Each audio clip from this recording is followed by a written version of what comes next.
몇 번과 몇 번이 안 풀린다고? 5번과 8번이요. 5번과 8번이 안 풀린다고? 지금 네. 풀어줄까? 근데 나도 5번을 풀면서 느꼈는데 5번은 이게 왜 2점짜리 와 있지라고 생각하는 문제였어. 풀 수 있는 문제기는 한데 너희 학년에 있는 애들이 풀기에는 좀 까다로울 수 있는 형태의 문제였다라고 생각은 한다. 우선 네가 푼 데까지는 다 매겨봤어? 네, 푼데는 뭐 그거 5번, 8번 두 개 빼고는 다 맞아요. 다 맞춘 것 같아. 자, 그러면 우선 5번을 내가 풀어줄 테니까 잠깐 그 뒤로 한번 봅시다. 이게 지금 핵심 포인트가 뭐냐면 지금 가가 핵심이거든. 가에서 반응 후 기체의 종류는 한 가지대. 자, A와 B가 반응했는데 한 가지만 존재한다는 얘기는 여기선 반응이 종결됐다는 뜻이지. 네, 예, 그게 힌트야. 핵심은 그럼 무슨 말이냐면 얘가 A2가 1몰 있다고 가정했을 때는 여기서는 X 결과값이 2몰 있다는 얘기니까 즉 C는 2A라는 얘기야. 이 관점을 한 가지를 알 수 있고 그러면 그러니까 얘가 다 반응하면 어쨌든 얘가 두 개 난다. 이거는 반응이 순수하게 X만 있다라는 개념을 알 수 있지. 음, 네, 그러면 생각을 해보자. 나에서 한번 생각해보자. 얘가 2몰이 있었는데 이게 다 반응한다면 누가 한 개 반응인지 생각하는 거야. 얘가 2몰 다 반응하면 얘는 몇 몰이 실질적으로 최소한 생성되는 건 4몰이 있어야 되지 않을까? 네, 1몰이 다 반응했을 때 2몰이 생겼단 말이야. 그럼 네, 2몰이 다 반응하면 최소한 4몰보다는 더 커야 될 거 아니야.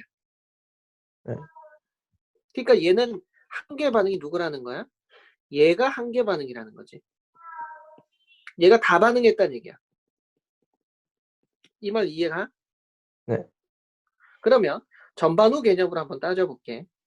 지금 A2 플러스 B2가 있는데 이게 A라고 치고 요거는 네모라고 칠게. 그 다음에 EAX가 있다고 가정을 해보자. 그럼 반응 전에 얘가 2몰이야. 네, 얘가 2몰이고 반응 전에 얘가 3몰 있었다고 가정을 하면 그럼 반응을 했는데 얼마만큼 반응했는지 모르지만 얘는 다 반응했어. 그럼 얘가 X몰 반응했다고 치면 얘는 EX몰 반응하는 거지. 무조건 두 배니까. 네, 요거 관계와 요거 관계는 두 배니까. 그렇다는 네, 얘기는 얘는 E-X몰이 있었다는 얘기고 얘는 EX몰이 있었는데 요거 두 개 네, 합이 얼마였다는 얘기야? 삼, 3몰이었다는 얘기지. 네, 그러면 E-X 플러스 EX몰이 3몰이 되는 거야. 그럼 계산하면 얼마가 되는 거야? 2 플러스 X는 3몰이 되니까 X는 1이 돼. 즉 반응이 얼마가 되는 거야? 1대 3대 2가 되는 거야. 이 반응식은 A2 플러스 3B2가 2X라는 형태의 값이 나오는 거야. 그럼 나머지 기억, 니은, 디귿 문제를 풀기가 되게 쉬워지겠지. 지금 과정 이해가 가니? 네, 한번 복습해볼래? 지금 바로 요 문제 풀어보고 8번을 넘어갈게. Let's 네. go. 자, 8번 문제를 한번 풀어보자. 8번 문제 모르면 절대 안 되는 문제인데 네가 못 풀 문제라고 생각하진 않는데 그럼 중요한 건 NaOH의 질량을 먼저 물었으니까 한번 정확히 보자. 15%의 의미. 자, NaOH 용액이지. 네. 용액이 100g 있을 때 NaOH가 15g 있다는 얘기잖아. 네, 그러면 120g이 용액이 있을 때 몇 g 있느냐 이거잖아. 그럼 이거 네, 계산하니까 18g 나오네. 방금 네, 계산하니까. 그럼 이것도 똑같아. 1리터 있을 때 4.5몰 있는데 그럼 100ml니까 100ml 있을 때는 얼마 있냐라고 하면 0.45몰인데 0.45몰인데 분자량이 40이라고 돼 있잖아. 그럼 계산하니까 얘도 NaOH가 18g이 나오는데 그럼 기억은 틀렸네. 그 다음에 지금 몰농도를 구하라고 했으니까 몰농도는 부피일 때 계산하는 거잖아. 그럼 가의 밀도가 1ml일 때 1.2g이야. 그럼 몇 ml인지는 모르지만 120g이니까 계산하니까 얘는 100ml하고 같은 거네.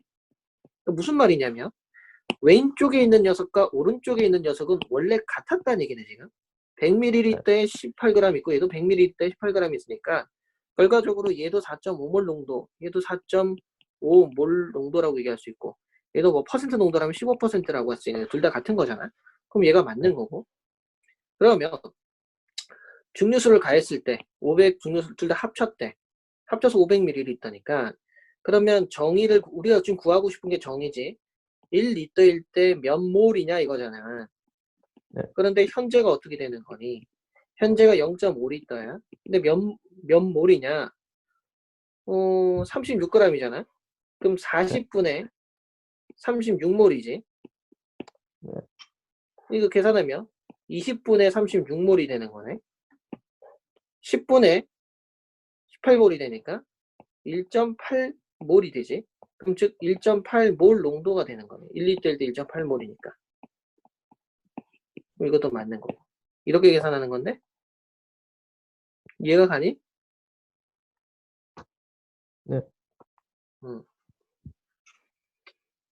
제가 동영상 이거 지금 찍고 있는 건데 이거 아마 편집해서 보내줄 수 있을 수도 있을 것 같다.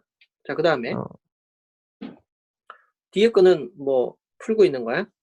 이건, 안 되는 것 같아. 한번 같이 한번 풀어볼까?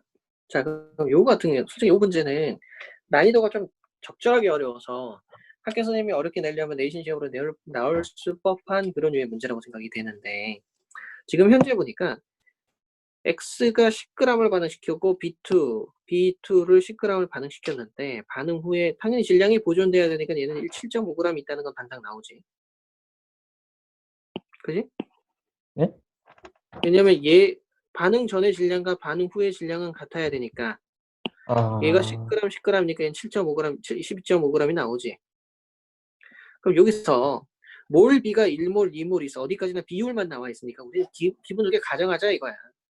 그럼 만약에 얘가 1몰이라고 가정을 하고 얘가 2몰이라고 가정하자. 어차피 원자량의 밑에 보니까 원자량의 뭐 질량 이동 비율이니까 네. 1몰이라고 가정할 때 얘가 10g이었고 2몰이라고 가정했을 때 얘는 얼마가 된 거야? 10g이지. 네. 이렇게 우선은 알게 됐어. 네. 그런데 이거 위에 있는 식을 한번 밑에 한번 적어볼게. 자, AX 플러스 B, B2 그 다음에 이 A, B3가 있는데 우리가 딴 건 몰라도 지금 반응 후에 B가 남았지. B가 네. 7.5g 남았지. 그렇다면 한 개 반응은 A가 한 개 반응이라는 거지. 10g, 10g 넣었는데 B가 남았으니까 X가 다 반응했다는 얘기잖아. A가 아니라. X가 다 반응했다는 얘기잖아. 네. 이거 쓰면 이거잖아. 그냥 쉽게 말해서 질량만으로 써볼게. 질량만 이해하기 쉽게 써보면 얘가 처음에 10g이 반응 전에 10g이 있었는데 얘도 10g이 있었는데 반응을 했더니 그럼 뭐 얘가 다 반응했고 반응 끝나고 얘가 7.5g이 남았고 그 다음에 12.5g이 이렇게 생성이 됐다 이거잖아. 그럼 얘가 2.5g이라는 거 알지? 반응한 걸 우리가 정확히 알고 있는 거잖아. 요거를 정확히 알 수 있는 거잖아. 그치? 예. 그러면 얘가 1몰이었다고 가정하면 얘는 몇 몰이니? 지금 10g, 10g이 1몰이니까 뭐 굳이 분자량을 얘기한다면 얘는 분자량이 10이 되는 거고 얘는 분자량이 5가 되는 거 아니니? 네. 2몰일 때 10g이니까. 그러면 얘는 2분의 1몰이 반응한 거지. 네. 그지? 2분의 1몰이 반응했다. 아, 그러면 A하고 B 관계는 뭐 어쨌든 뭐 2대 1, 2대 1이라는 건 우리가 알았어. 그럼 오른쪽에 있는 거 보자. 또 요것도 몰수비란 말이야. 몰수비. 몰수비인데 B2가 지금 7.5g 있어. 7.5g 있으면 얘가 몇 몰이야? 2분의 3몰이잖아. 네. 2분의 3몰이면 그럼 AB3가 얼마가 되는 거야? 2분의 2몰이 되는 거잖아. 네. 그럼 얘가 12.5g이 몇 몰이 되는 거야? 얘가 2분의 2몰이 되는 거지. 네. 그럼 반응해서 그러면 2분의 2몰 반응했고 2분의 1몰 반응했고 그럼 이거 반응식을 정확히 쓰면 어떻게 되는 거야? 2x 플러스 B2가 2AB3라는 형태의 수식이 나오지. 네. 끝났네. 이젠 다 끝난 거지 뭐. 그러면은 좌항과 우항의 개수가 같아야 되는데 지금 B가 여긴 2개밖에 없고 오른쪽에는 B가 6개가 있단 말이야. 그럼 여기는 B가 4개 있어야 되겠지. 네. A가 2개 있어야 되지. 그럼 네. 이걸 성립하려면 얘는 A, B2가 돼야 되겠네. 그럼 확실한 네. 이 화학식이 나오네. 이 A, B2 플러스 B2가 이 A, B3가 되는 형태의 완전한 식이 나오네. 그럼 나머지는 이렇게 대입해서 풀어버리면 되잖아. 원자량, 뭐 분자량 이런 것들 우리가 다 했기 때문에 대입할 수 있고. 문제 할만해? 음, 이해가? 응. 조금 어려운 구석이 있으면 내가 다시 설명해 줄 수 있고. 괜찮겠어? 내가 네 얼굴을 모르니까 반응을 모르겠어. 뭐 도와줄 게 있을까? 한 번 더 해줄까? 네. 어떤 부분을 설명해 줬으면 좋겠어? 처음부터 다시 해줄까? 아니요, 저 10? 10? 그 중간에 요거 반응 말하는 거야? 네. 반응식? 식. 이거 말하는 거야? 여기까지는 이해가 가니? 네. 여기까지 완전히 이해가 가? 그럼 다시 한번 생각해 보자. 어차피 요거는 설명을 해줘야 되니까 이걸 다시 한번 그려줄게. 자, 뭐 여기 요 중간 부분부터 이렇게 설명을 해줄게. 그리고 지금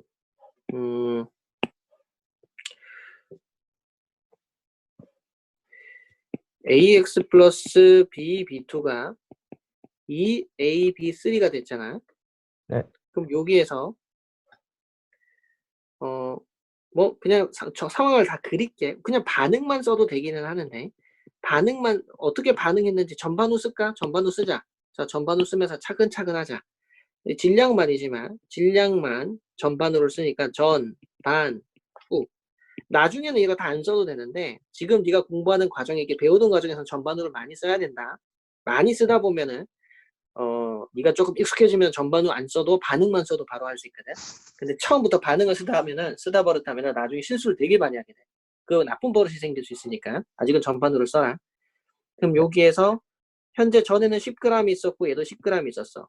얘는 남아있는 게 7.5g이 생겼고 얘가 12.5g이 생겼으니까 우리가 반응해서 얘가 2.5g이 반응했다는 것도 알고 얘가 10g 반응했다는 것도 알고 12.5g이 생겼다. 반응해서 우리가 이 부분을 이제 싹 쓸 거야.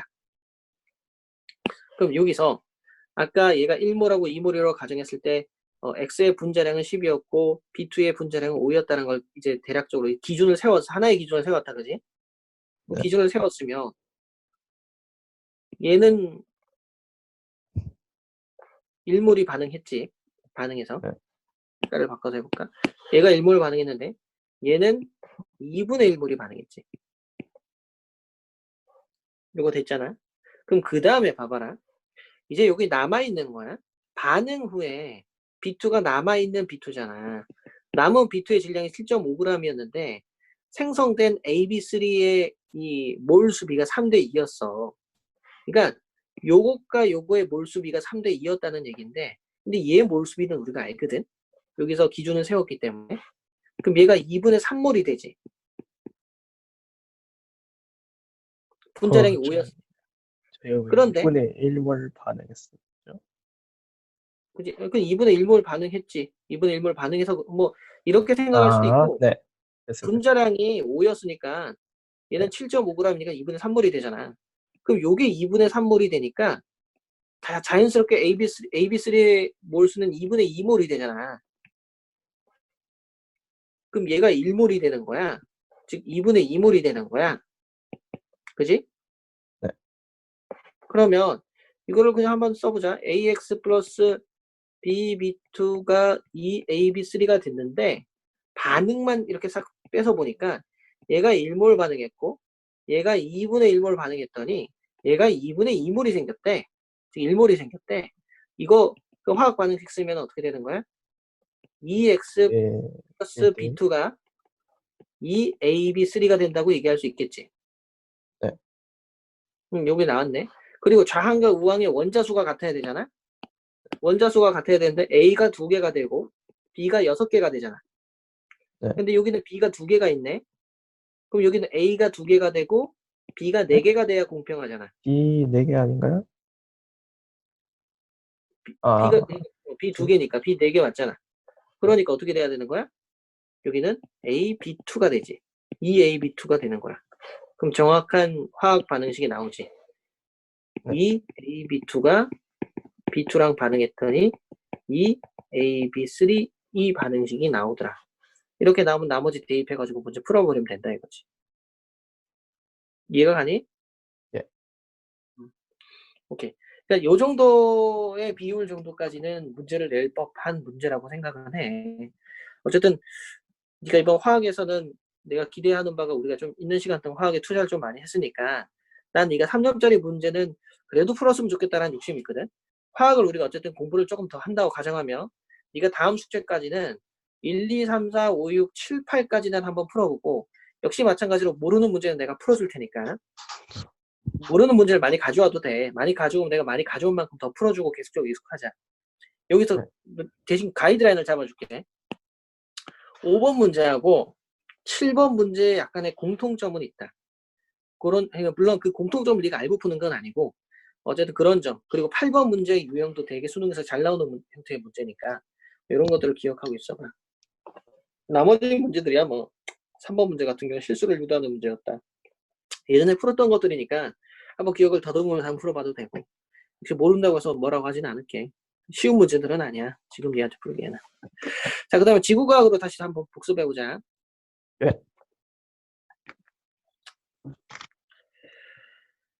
자, 우리가 지난 시간에 배웠던 게 연흔, 언열, 뭐 사층리, 점이층리 이런 거 배웠잖아. 네. 사층리 같은 경우는 이렇게 언덕을 그려보면은 방향을 알 수 있고 바람이 부는 방향도 알 수 있다. 뭐 점이층리 같은 건 깊어야 된다. 연우는 아주 얕은 바다나 얕은 물결. 보통 얕은 바다 하면 네가 생각할 수 있는 게 어디냐면 얕은 바다라고 했잖아. 지금은 잘 보여? 괜찮아? 아, 이 핸드폰 떨어뜨려가지고. 모르겠어요. 지금은 잘 보여? 예. 아, 네, 잘 보여요. 깨지진 않았어? 그럴 다행이네. 일은 없어요. 자, 대륙붕. 아, 너 이거 있잖아. 보는 거 어려우면 이거 그걸로 볼 수 있는 거 알아? 이거 컴퓨터로 볼 수 있어. 줌 설치해가지고. 아, 컴퓨터로 괜찮은데? 보면 화면이 크니까 너가 잘 보일 거 아니야. 이게 더 괜찮은데? 그런가? 컴퓨터가 화면은 크다. 잘 보인다. 아, 지금 그리고 선생님이 뭐라고? 이 빨간색 기록된 버튼 누르면 녹화되는 건가요? 컴퓨터로 하면은 녹화도 할 수 있지. 아, 여기 있는 버튼 눌러도 녹화되는가요? 글쎄 모르겠네. 네 걸로는 녹화가 되는 건지는 잘 모르겠다 내가. 되니? 나는 지금 녹화 중이긴 해. 아, 네가 기록 중이라고 빨간색 버튼 있는 거는 뭐냐면 내가 녹화 중이라서 그래. 아, 그런 건가요? 이게 컴퓨터로 녹화하는 거야. 아, 아이패드로는 내가 전에 녹화하려니까 안 되더라고. 그래서 내가 저 녹화한 건 나중에 편집해서 올리든지 니한테 보내주든지 할 테니까. 자, 그 다음에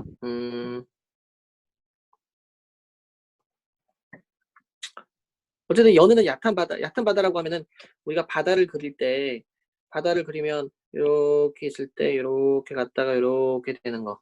자, 이렇게 얕은 바다 이런 식으로 이렇게 뚝 떨어지는데 여긴 대륙 사면이라고 하고 대륙 사면은 바닷속 절벽이라고 했지. 근데 요 부분이 대륙붕이라고 하는 부분이란 말이야. 대륙붕이라고 하는 거는 뭐야? 옛날에 여기는 아마도 해수면이 좀 낮았을 때는 땅이었던 곳이다. 라고 생각할 수 있는 곳이지. 예를 들어서 지금 서해 바다에 있는 거. 우리 동해는 대륙붕이 좀 되게 적지만, 그러니까 썰물이 가면은 땅 되는 그런 부분이 대륙붕이잖아. 그럼 되게 얕은 바다라는 얘기잖아. 얕은 바다니까 어떻게 되는 거야? 바람의 영향을 되게 많이 받아서 연은 모양이 생길 수 있다. 이런 것도 기억할 수 있도록 하고. 건열. 건열이 있다는 얘기는 핵심은 뭐냐면, 물은 있어. 근데 물이 말라. 물은 있지만 마를 수 있는 물이거나 모든 그런 경우야. 마를 가능성 있는 지역은 물이 있는데 물이 마를 수 있는 가능성이 있다. 뭐 두 가지 경우가 있어. 강이 있는데 태화강 넘치는 거 본 적 있니? 비가 되게 많이 오면 태화강이 넘친단 말이야. 네. 뭐 넘치든가 아니면 뭐 넘칠라 하든가 이런 부분이 있잖아. 그럼 예를 들어서 네. 범람했어. 넘쳤어. 넘치면 물이 갑자기 확 생겼잖아. 네. 근데 시간이 지나가지고 그 넘치는 게 어떻게 돼? 다시 원상복구가 되잖아. 그럼 네. 넘쳤던 부분은 물로 충분히 적셨다가 시간이 네. 지나니까 땅이 말라버리잖아. 예. 그럼 건열이 생기는 거야. 어, 또는 뭐 호수가 있었어. 근데 호수가 항상 물의 수위가 그대로 있는 게 아니잖아. 비가 예를 들어서 예. 몇 개월 동안 안 와. 그럼 다시 마르지. 그러니까 물이 있었던 지역이 마르면 건열이 생겨. 농지가 마르잖아. 야, 생각해봐라. 보통 논이 마른다는 얘기를 네가 들어본 적이 있을 건데 일반적으로 논하고 밭이 있는데 밭은 항상 물이 저장되어 있는 건 아닌데 논 같은 경우는 너가 이렇게 쭉 지나가다 보면 모내기 심을 때 보면 거기 항상 물이 차 있지. 네. 그런데 그 너가 혹시 땅이 갈라지는 게 논이 갈라지대 밭이 갈라지대 논이 갈라진단 말이야. 물이 있었었는데 물이 있던 곳인데 물이 없어지니까 갈라지는 거야. 밭은 원래 물이 있었던 지역이 아니야. 그러니까 갈라지거나 이렇게 하진 않아. 무슨 말인지 알겠지? 건열이 생겼다는 얘기는 물이 있었는데 그 물이 말랐다는 얘기야. 약간 그런 형태를 생각하면 된다. 그걸 떠올리면서 여기 이 지형에 대한 생각을 조금 해보면 되는데 퇴적 환경이야. 퇴적 환경에 대한 얘기를 여기 보니까 뭐 대충 그냥 포인트만 한번 잡아주고 대충 얘기를 해줄게. 뭐 삼각주라는 거 내가 조금 이따 설명할 건데 이게 항상 삼각주 같은 경우는 강물이 내려오는 부분하고 바다하고 만나는 부분에 생기는 게 삼각주인데 삼각주는 보통 4층리가 생긴다. 뭐 지금 외우지 마. 외우라는 얘기는 아니야. 이따가 내가 좀 그려줄 거야. 그리고 또 뭐가 있냐면 해빈. 해빈이란 건 바다의 자하고 모래빈 자야. 바닷가 모래사장이라는 거야. 모래사장이니까 모래사장 같은 경우는 당연히 어 기본적으로 사암이 생기겠지. 사암도 생길 수 있고 뭐 약간 얕은 바다니까 얕은 물이 가끔씩 들어올 수도 있으니까 연흥 같은 것도 생길 수 있고 그다음에 뭐 4층 모래니까 모래가 있으면 당연히 여기는 없는데 4층리가 생길 수도 있다. 4층리 기억나지? 어제 요렇게 있잖아. 사막에 모래 언덕이 이렇게 쭉 지나가는 이런 형태 내가 어제 그렸던 거 기억나니? 예. 지난 시간에 이런 거 기억했으니까 당연히 모래하고 관계가 있다 이거지. 여기는 연흔이라고 돼 있지만 4층리도 존재할 수 있다. 해빈에는 4층리도 존재할 수 있다. 뭐 이런 거 기억하고 있으면 되고. 우선 대충만 기억하자. 아까 내가 방금 대륙봉을 구해줬어. 대륙봉에 뭐가 있을 수 있다? 얕은 바다니까 당연히 연흔이 존재할 수 있다. 이런 것도 기억하고 있으면 되고. 선상지는 뭐 선상지 같은 경우는 선상지는 내가 조금 이따 설명해 줄게. 선상지는 보통 퇴적물이 쌓이는 곳이다. 왜 퇴적물이 쌓이느냐? 별로 어려운 건 아닌데 야 너가 그 강인데 강의 상류가 유속이 빠르니 아니면 하류가 유속이 빠르니? 하류? 자, 상류. 경사가 상류가 높을 것 같니? 하류가 경사가 높을 것 같니? 상류? 상류가 높지. 산이 요렇게 있는데 보통 요렇게 가잖아. 예. 그러면 이쪽 부분이 유속이 좀 빠르잖아, 그지? 여긴 유속이 좀 느려, 그지? 평지니까. 예. 그러면 빠른 데서 이렇게 중류 쪽으로 이렇게 넘어가는 거죠. 유속이 느리니까 처음에는 막 이렇게 모래나 찌꺼기나 자갈 같은 걸 확 쓸고 갔다가 유속이 확 떨어지니까 여기서 침전이나 이런 것들을 굉장히 많이 해. 그런 부분을 선상지라고 얘기해. 부채꼴 모양처럼 이렇게 퇴적물이 쌓이는 지역이 있어. 중점적으로. 그러니까 상류에서 중류로 가는 과정에서 선상지라는 게 생긴다. 조금 이따 한 번 더 그려줄게. 뭐 빙하 같은 경우는 뭐 한국 같은 경우는 거의 빙하가 없지만 뭐 예를 들어서 빙하가 있는 어떤 큰 산이 있다고 치자. 근데 그 산에서 빙하가 이렇게 쓸고 내려오다 보면 옆에 있는 뭐 모래라든지 뭐 돌이라든지 그런 걸 막 깎으면서 내려온단 말이야. 빙하가 덩어리가 엄청 큰 게 내려오니까. 그러면서 걔네들이 녹아버리면 어떻게 되니? 퇴적물 중에서 모래나 점토나 뭐 자갈 같은 것들이 이렇게 쌓이거든. 그러다 보면 여감이 생성될 수 있다. 대충 이런 거고. 사막은 아까 얘기했지만 사막하면 보통 뭐야? 사층리 사암. 해빈하고 좀 비슷하다 생각하면 되고. 호수. 호수가 아까 범람했다가 범람도 안 했다가 말랐다 이렇게 된다 했지. 그럼 건열을 딱 생각하면 되겠지. 호수가 대체로 엄청나게 깊니? 아니요? 알 수 없지. 깊은 호수도 있다. 근데 보통 호수라고 하는 거는 뭐냐면 땅이 쭉 있는데 이렇게 좀 웅부 파인 거야. 이게 물론 많이 파이면 깊은 거고 뭐 그다음에 이게 수위가 낮아졌다가 수위가 높아졌다가 이렇게 될 거 아니야. 적당한 길이 있다라도. 그러면 예. 호수에는 다양한 게 나와. 깊은 바다에서 저미층이 생기는 거 알지? 내가 어제 이거 그려준 적 있어. 요거 보여준 적 있잖아. 이렇게 퇴적물이 쌓일 때 보통 봐봐. 보통 이렇게 설명하기는 조금 애매한데. 자, 여기서 모래도 있고 모래도 있고 자갈도 있고 쉐일도 있다고 치자. 쉐일? 그러니까 뭐 점토 같은 게 있다고 치자. 아주 작은 고운 가루 같은 게 있다고 치자. 누가 먼저 가라앉니? 자갈이 먼저 무거우니까 가라앉을 거 아니야.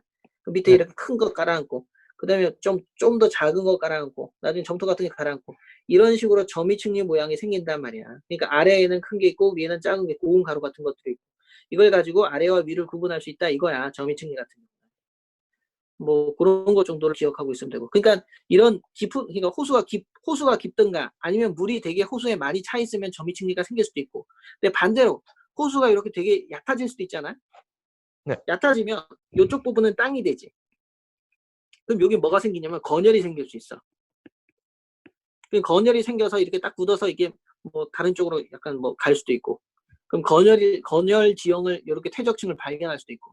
또 예를 들어서 여기는 어떻게 되는 거야? 얕은 물이잖아. 얕은 물이니까 바람의 영향을 또 받아서 여긴 연흔도 생길 수 있지.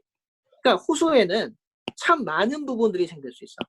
호수에는 점이층리도 생기고 깊은 바다에 생기는 특징도 있는데 근데 얕은 바다의 특징도 가지고 있는 지형이 생길 수도 있고 그리고 건열이라는 지역도 생길 수 있고 좀 호수는 좀 되게 독특한 녀석의 특징을 가지고 있다는 거 정도 알고 있으면 되고 그 어떤 느낌인지 대략적으로 이해가 가지. 예. 그럼 이걸 다시 한번 그리면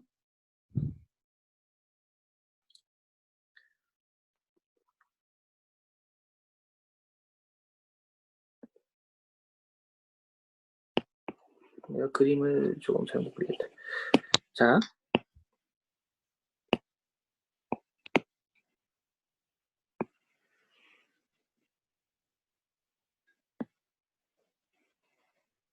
여기 바다로 만든다고 치자.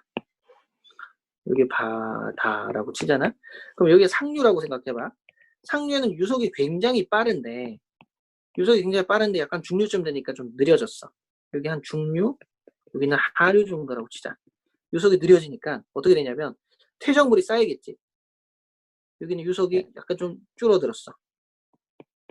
그러니까 여기 엄청난 자갈이나 막 이런 것들이 막 있었는데 그런 것들이 여기서 좀 느리니까 침전될 거 아니야? 그러면서 약간 이렇게 부채꼴 모양의 침전물 같은 것들이 쫙 생겨. 이게 바로 뭐냐면 선상지라는 게 생겨. 선상지 같은 경우는 아까 원인이 뭐라고? 유속이 느려져서. 유속이 느려져가지고 퇴적된 지역인데 그러면 아무래도 대체적으로 입자 크기가 그러니까 유속 자체가 갑자기 느려지는 편이기 때문에 입자 크기가 되게 다양하게 떨어져. 입자 크기가 되게 다양한 녀석들. 그러니까 뭐 굵은 놈만 떨어지는 게 아니라 좀 약간 가는 놈도 떨어지고 되게 다양한 분포를 보이는데 이거를 약간 좀 전문용어로 분급이 불량하다라고 표현해. 분급. 그러니까 입자 크기가 되게 다양하다. 뭐 분급이 불량하다. 뭐라고 설명할지 모르겠네. 이런 단어를 한 번씩 쓰거든. 이거는 내신에서 쓰이지는 않을 건데 수능 같은 경우나 이런 문제 풀다 보면 분급이 불량하다라는 얘기가 나오면 아 이거 선상지하고 관계가 있다. 이런 단어를 좀 기억해야 되는 거고. 그 다음에 또 추가적으로 얘기해 줄 게 뭐가 있을까? 그 아까 강이잖아, 강. 강은 어떤 특징이 있다고?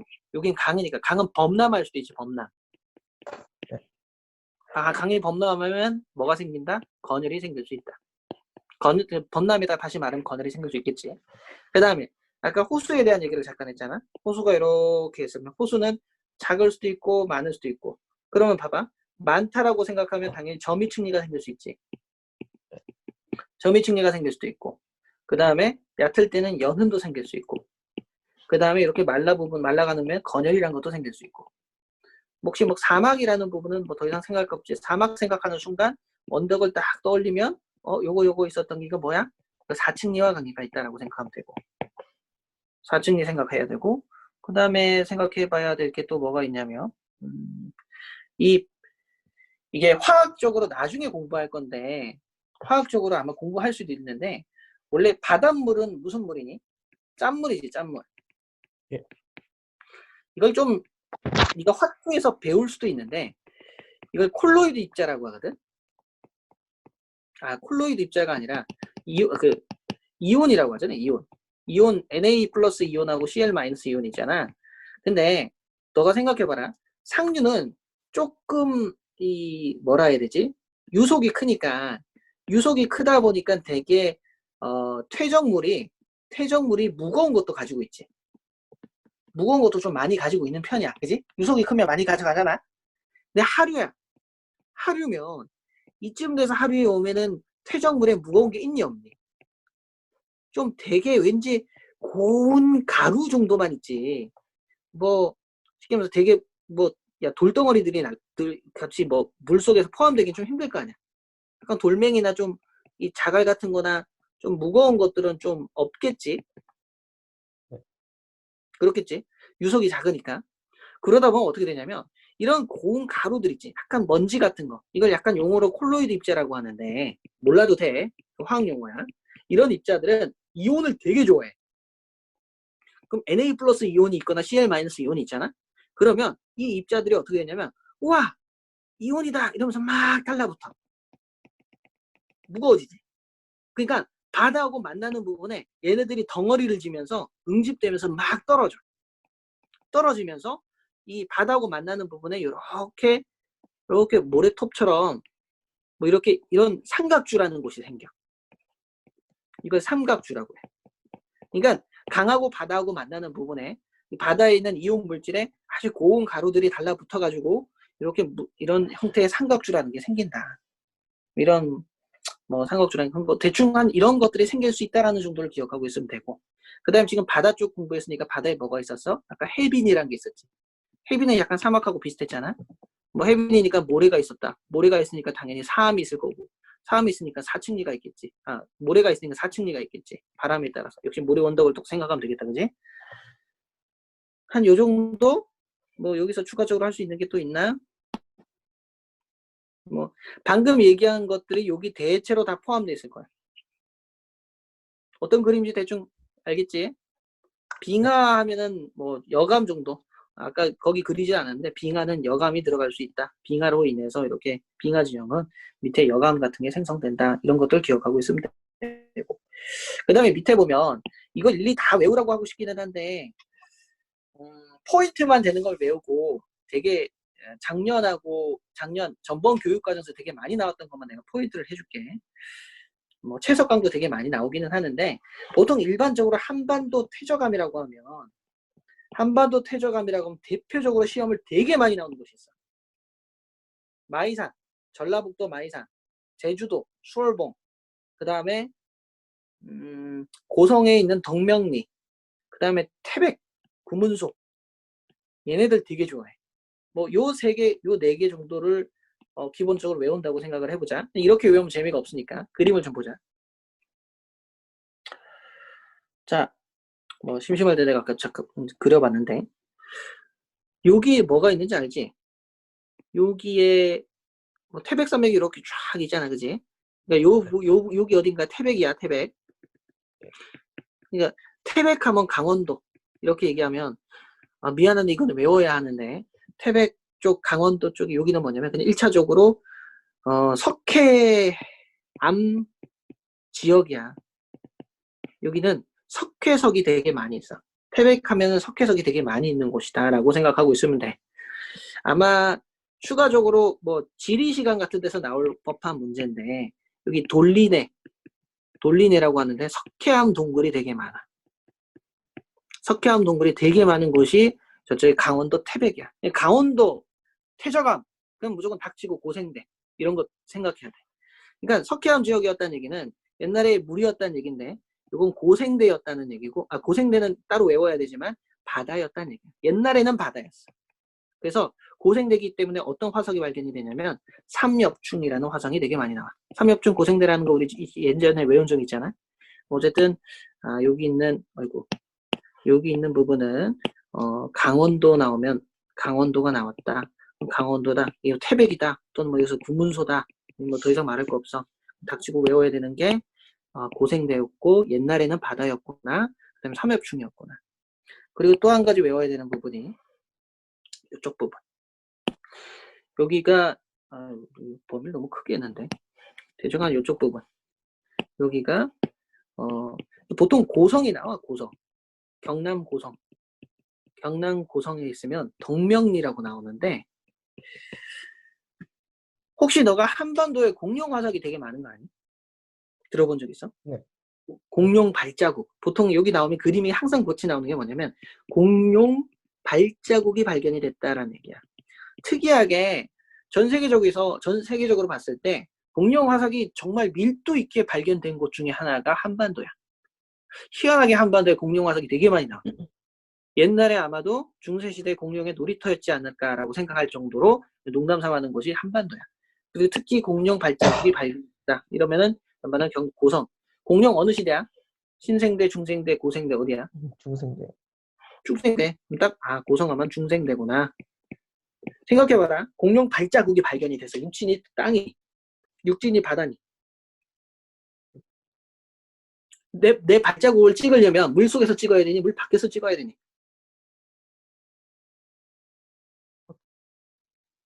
너 물 속에 들어가가지고 발자국 찍으면 발자국 찍히 돼? 아니요? 그래. 그러니까 옛날에 뭐였다고? 옛날에도 여기는 땅이었다. 육지였다. 중요해.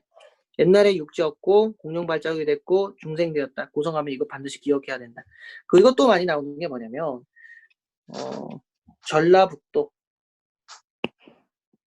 전라북도에 진안이라는 곳이 있는데 전라북도에 진안이라는 곳이 있는데 여기서 마이산이라는 게 나와. 마이산.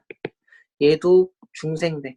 근데 마이산을 진짜 내가 기억하기는 교육과정에 다뤘던 6월, 9월 평가원 문제나 수능 문제에서 엄청나게 많이 봤던 것 같다. 마이산 같은 경우는 좀 특징적인데 약간 자갈이 되게 많은 산 정도라고 생각합니다. 자갈이 많은 산. 자갈이 많은 산.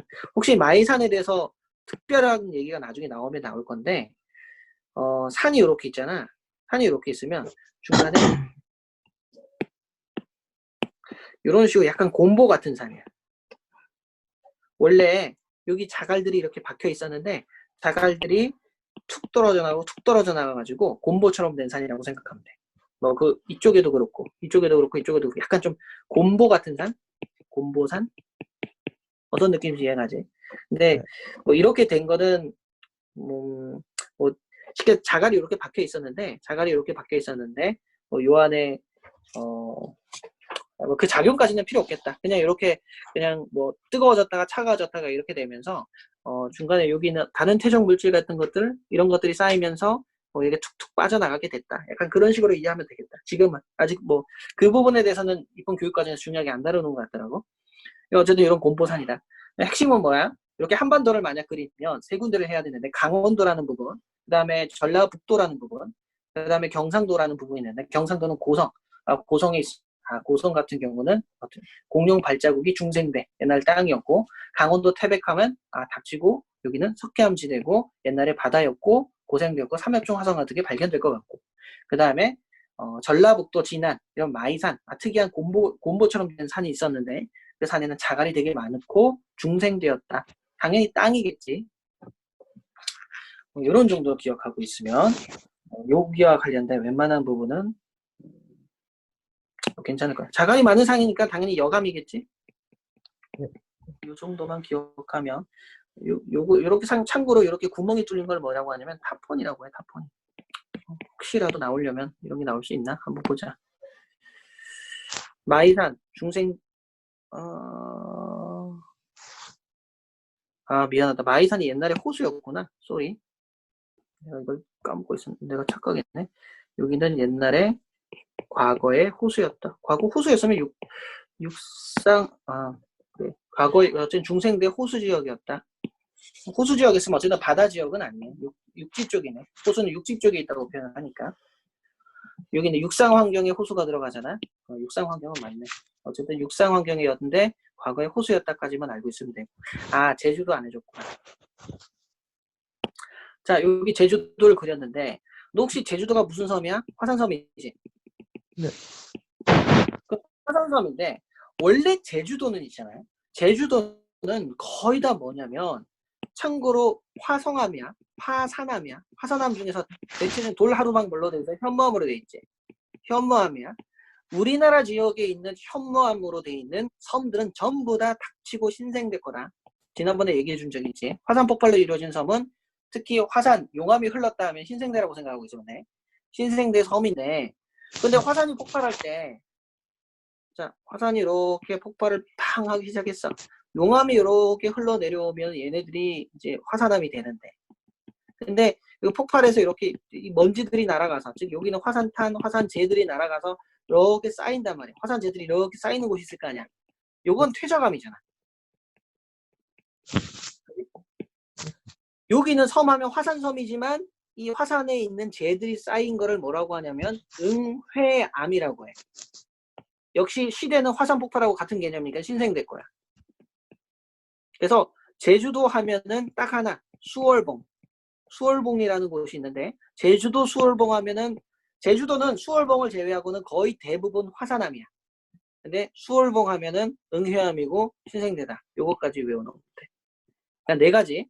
제주도에서 퇴적암이라고 하면은 응회암밖에 없어. 화산 폭발로 인한 퇴적암이니까. 수월봉이라는 것까지 알고 있으면 되겠고 신생대라는 것도 알고 있으면 되겠고.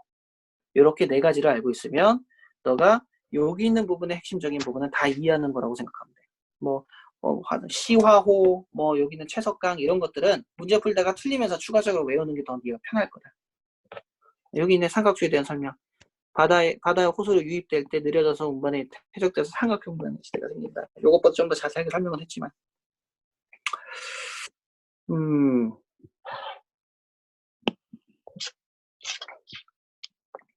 여기 습곡, 단층, 전리. 대략적으로는 부정합은 내가 설명 안 했는데 부정합 빼고는 단위 포획은 내가 다음에 설명해 줄 테니까 너가 여기서 풀 수 있는 문제가 어떤 것들이 있는지 확인해 보면서 한번 풀어봐. 모르는 거는 체크해두고 다음 시간 추가적으로 안 배운 거는 안 해도 된다. 그래도 지금 6번 같은 거 문제 풀었지? 6번 같은 거 문제를 푼 게 우리가 배웠지? 자, 봐봐. 딱 7번 문제를 봐봐라.